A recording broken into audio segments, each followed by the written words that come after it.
আসসালামু আলাইকুম। আমাদের অনিয়মিত অনুষ্ঠান ফালতু আলাপে আপনাদেরকে স্বাগতম। আজকে আমাদের অনুষ্ঠানের বিশেষ অতিথি অপূর্ব কুমার রায়। তো যখনই অপূর্ব কুমার রায়ের কথা আসছে তখন সত্যজিৎ রায়ের কথা না বললেই নয়, কারণ সত্যজিৎ রায়ের প্রথম ফিল্ম পথের পাঁচালী, সেই মুভিটার একটা আইকনিক সিন আছে যেখানে অপু আর দুর্গা একটা উন্মুক্ত প্রান্তরে দাঁড়িয়ে আছে। দূর থেকে রেলগাড়ি আসছে কালো ধোঁয়া ছড়িয়ে। তো আমি সিনটা দেখছি, কিন্তু মুভিটা আমার দেখা হয় না, এখনও দেখা হয়নি। তো যখন আমি বিভূতিভূষণের পথের পাঁচালী পড়ছিলাম, তো অনেক লম্বা ঘটনার পথের পাঁচালীর প্রায় মাথা শেষের দিকে হঠাৎ দুর্গা অসুস্থ হয়ে গেল। যদিও এর অনেক আগে অপু দুর্গা একবার রেলগাড়ি দেখার জন্য অনেক দূর পর্যন্ত গিয়ে ওরা রাস্তা হারায় ফেলছিল, ওরা আর রেলগাড়িটা দেখতে পারে নাই। তো এরপর একটা সময় দুর্গা অসুস্থ হয়ে যায়, এবং অসুস্থ অবস্থায় একটা সময় সে অপুকে বলে, যখন আমি সুস্থ হব, দুর্গা বলছে অপুকে, যখন আমি সুস্থ হব তখন আমাকে রেলগাড়ি দেখতে নিয়ে যাস। এরপর আমি তো ভাবলাম যে অপু দুর্গা সুস্থ হয়ে উঠবে, যে এবং ওই সিনটা মুভিতে যে সিনটা দেখছি সেই সিনটা উপন্যাসেও আসবে। দু এক পৃষ্ঠা পড়ার পর দেখলাম যে দুর্গা সত্যিই মারা গেছে। তো আমি তো কনফিউজড হয়ে গেলাম, আসলে ঘটলোটা কি। এরপরে আমি জানতে পারলাম আসলে সত্যজিৎ রায়ের অপু আর বিভূতিভূষণের অপুর মাঝে যে কিছুটা ডিফারেন্স আছে। সত্যজিৎ রায় নিজের মতো কিছু কিছু জায়গায় কাস্টমাইজ করে ফেলছেন। তো যাই হোক, প্রশ্নটা হলো, আপনি অপূর্ব কুমার রায় বা অপু সম্পর্কে কেন জানবেন, কেন আপনি পড়বেন? তো এই যে আমরা যারা বর্তমানে আছি, আমাদের লাইফ কিন্তু করোনা, তারপর ইউক্রেন রাশিয়া যুদ্ধ, এরপর তো ইসরায়েল আর ফিলিস্তিন তো লেগেই আছে। ইদানিং আমেরিকা আর ইরানের যুদ্ধ, দুদিন পর পর ট্রাম্পের মাথা গরম হয়ে যায়, সে শুল্ক বাড়ায় দেয়। এসবে কিন্তু আমাদের নিয়ন্ত্রণ নেই তেমন একটা, কিন্তু আমাদের লাইফে কিন্তু এগুলোর ইম্প্যাক্ট হিউজ। এই যে বড় বড় ঘটনা ঘটছে, সেগুলোর কারণে আমাদের লাইফ খুব ভালো বা বাজেভাবে এফেক্টেড হচ্ছে। তো আমরা যদি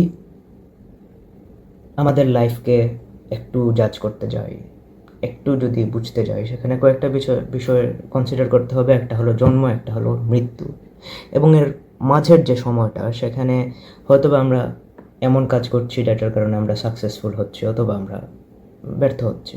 সাধারণত আমাদের লাইফে ব্যর্থতার ঘটনা একটু বেশি থাকে। তো মৃত্যুকে যদি আমরা পয়েন্ট হিসেবে ধরি,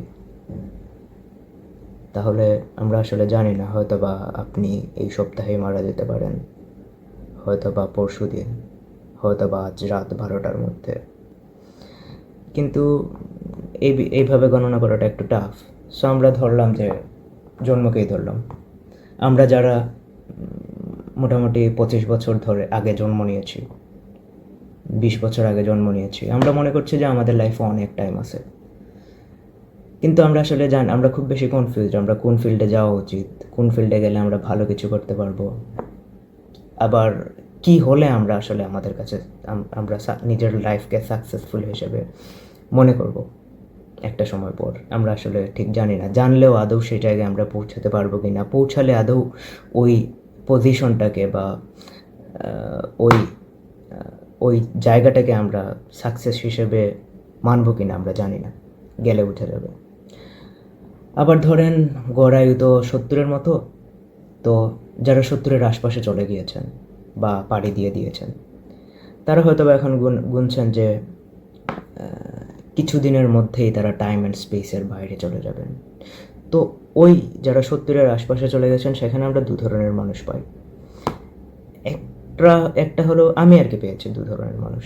একটা হলো যারা ভাবছেন যে আমি যে সারা জীবন অনেক কাজ করলাম, তো যখন আমি টাইম অ্যান্ড স্পেসের বাইরে চলে যাব, তখন আমার এই পুরো লাইফের কাজগুলো এই টাইম অ্যান্ড স্পেসের মধ্যে যে লোকগুলো আছে তাদের লাইফে কেমন ভূমিকা পালন করবে। কেউ পজিটিভ চাচ্ছে, কেউ নেগেটিভ চাচ্ছে, কেউ জাস্ট তার কাজগুলোকে সিগনিফিক্যান্ট করতে চাচ্ছে, পজিটিভ হোক নেগেটিভ হোক সে সেটা কেয়ার করছে না।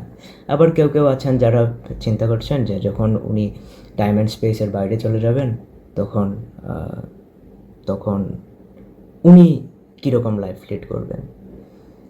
তো ওইটার উপর সবার লাইফেরই উনি সাকসেসফুল নাকি ব্যর্থ এই বিষয়ে একটা আলোচনা চলছে। যদি না চলে তাহলে উনি বুদ্ধি প্রতিবন্ধী। যাই হোক, এখন সাকসেসটা তো আমাদের লাইফে ভালো, আমরা পজিটিভলি নিচ্ছি যে একজন মানুষ সাকসেসফুল হচ্ছে বা আমি সাকসেসফুল হয়েছি, আমি যা হতে চেয়েছি তা হতে পেরেছি। এখন কথাটা হলো ব্যর্থতার ক্ষেত্রে। আমরা আমাদের লাইফ লিড করতে গিয়ে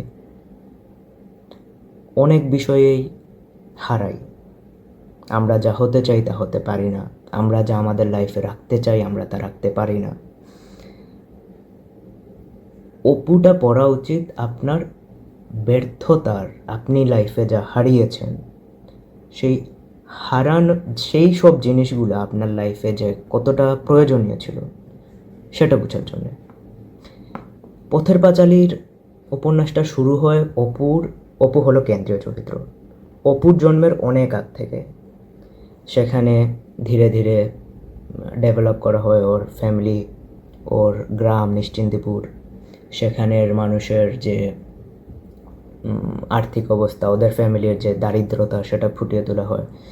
আবার ওদের গ্রামে যারা পয়সাওয়ালা আছে, সম্পদশালী প্রতাপশালী, তাদের সাথে অপুর ফ্যামিলির যে ইন্টারেকশন সেটা খুব সুন্দরভাবে তুলে ধরা হয়। তো পথের পাঁচালীতে আসলে ওই ডে টু ডে লাইফের যে ঘটনাগুলো ওইগুলো ফুটিয়ে তোলা হয়েছে। কিন্তু আমরা যখন পথের পাঁচালী পড়ব, তারপর অপরাজিত পড়ব, আমরা দেখব যে শুরুর দিকে অপু তার বোন দুর্গাকে হারালো, তারপর তাদেরকে নিশ্চিন্দিপুর ছেড়ে চলে যেতে হলো। তারপর তারা যখন কাশিতে গেল সেখানে গিয়ে হঠাৎ তার পিতা হরিহর মারা গেলেন। তো এইরকম ধীরে ধীরে সে সব কিছু হারাতে থাকে, ওর মাকে হারায়। তারপর একটা সময় সে নিশ্চিন্দিপুরে ফিরে আসে। নিশ্চিন্দিপুরে ফিরে আসলেও এই নিশ্চিন্দিপুর সেই নিশ্চিন্দিপুর না যে নিশ্চিন্দিপুরে সে ছোটোবেলা ওই নিষ্পাপ সময়টুকু কাটিয়েছিল। তারপর আরেকটা সবচেয়ে ইম্পর্ট্যান্ট যে বিষয়টা, অপর্ণা।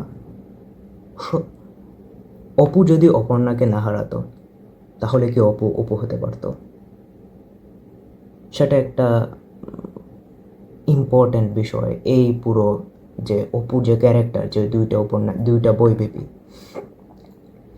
তো আপনি যখন দুইটা বই পড়বেন, পড়ার পর আপনার লাইফে আপনি যে যে জিনিসগুলো হারাবেন, সেইগুলো আপনি বানানোর পেছনে যে গুরুত্বপূর্ণ ছিল সেটা হয়তো বা আপনি রিয়েলাইজ করতে পারবেন। এবং